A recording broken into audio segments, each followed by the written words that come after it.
რუსეთის დიპლომატიური მისიის ხელმძღვანელი თბილისიდან სკანდალით გაიწვიეს. რუსეთის ინტერესების სექცია შვეიცარიის საელჩოში მოქმედებს. სწორედ ამ სექციას ხელმძღვანელობდა დმიტრი ტრიფონოვი, რომელიც თანამდებობიდან ვადაზე ადრე გაუშვეს. პირველებს მისი გაშვების მიზეზებს ის ადამიანები უყვებიან, ვისაც ტროფიმოვთან მუშაობა მოუწიათ.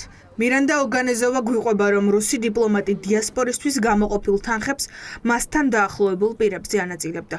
ტროფიმოვის სახელზეა ბაკურიანის ბავშვობის ბანაკში გარყვნილ ქმედებებზე ხელის დაფარებაც.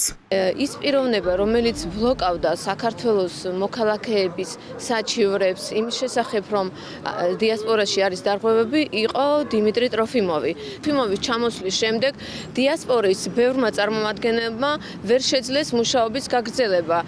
რომ მთელი იმ დახმარების ფინანსური იქნება სხვა დახმარება, რომელიც რუსეთი თავის გაჭირვებულ მოქალაქეებს იქნება თუ რუსული დიასპორის წარმომადგენლებისთვის გამოყოფს, იყო აკუმულირებული ორი პიროვნების ხელში.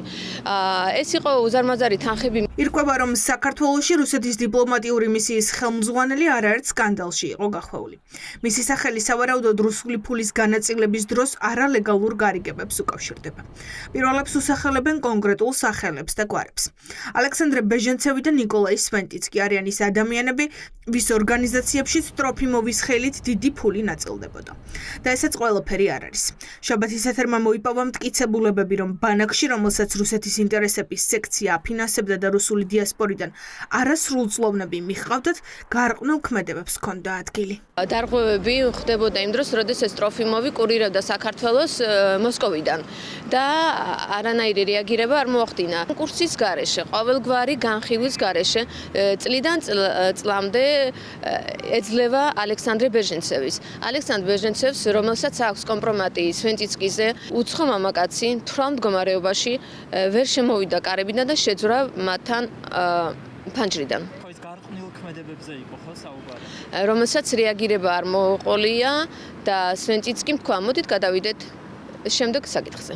დაჩაგრვა ადამიანების მე რაღაც შანტაჟის მოწყობა, ზეწოლას ჰქონდა ადგილი და მოკლედ ამას ყველაფერს ხარს უჭერდა ტროფიმოვი. ეს ყველაფერი ხდებოდა რაღაცა დაფინანსებების განაწილების გამო ვიღაც პირები.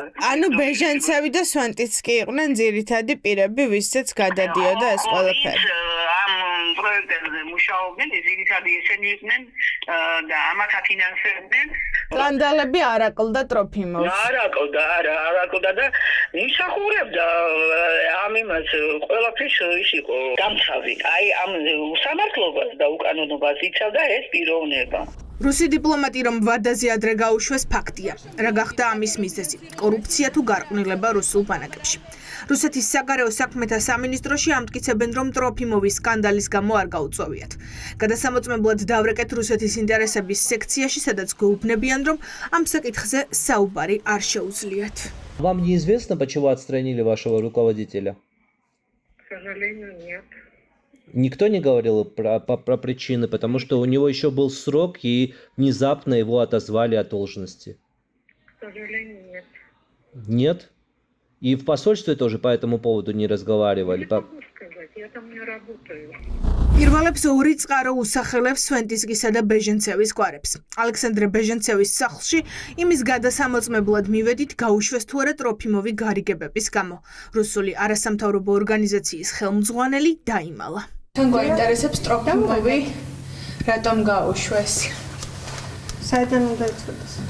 ფინანსებას იღებდა რუსეთის ინტერესების სექციიდან და დაახლოებული პირი იყო, როგორც ვიცით, ტროფიმოვი ბეჟენცევთან. მე ესეთი აღაფერი ამ დაგვარი არ ვიცი. და სახში არ არის. რუსეთის ინტერესების სექციიდან იღებს დაფინანსებას. საქართველოში ათობით რუსული არასამთავრობო ორგანიზაცია მოქმედებს. ბეჟენცევი ტრენინგებსა და ბანაკებს აწყობს. ნიკოლაი სვენტიცკი, რომელიც გრიბოედოვის თეატრს ხელმძღვანელობს, რუსკი კლუბის დამფუძნებელიცაა. მის ორგანიზაციას რუსულ ფონდებთან ერთად. წლების განმავლობაში ოლიგარქის ფონდი ქართულს აფინანსებდა რუსული ენის პოპულარიზაციისთვის.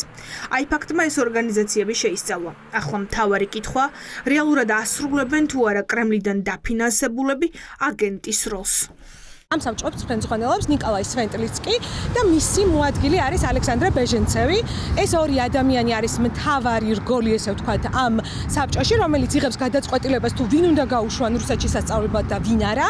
ასევე მათ აქვთ ცალკე თავიანთი სხვა ორგანიზაციები. ყველაფერს იყენებენ რაღაც რბილი ძალისთვის, იმისთვის, რომ საქართველოში უფრო მეტად შემოიტანონ რუსული კულტურა. ეს 76 ორგანიზაცია ან მათი აქტიური წევრები მაქსიმალურად ცდილობენ საქართველოში რაღაც რუსული გავლენები გაატარონ და მათი საქმიანობა, რა თქმა უნდა, შესასწავლია იმ კუთხით, რომ ხომ არ არიან ისინი რაღაც მხრივ რუსული აგენტები საქართველოში.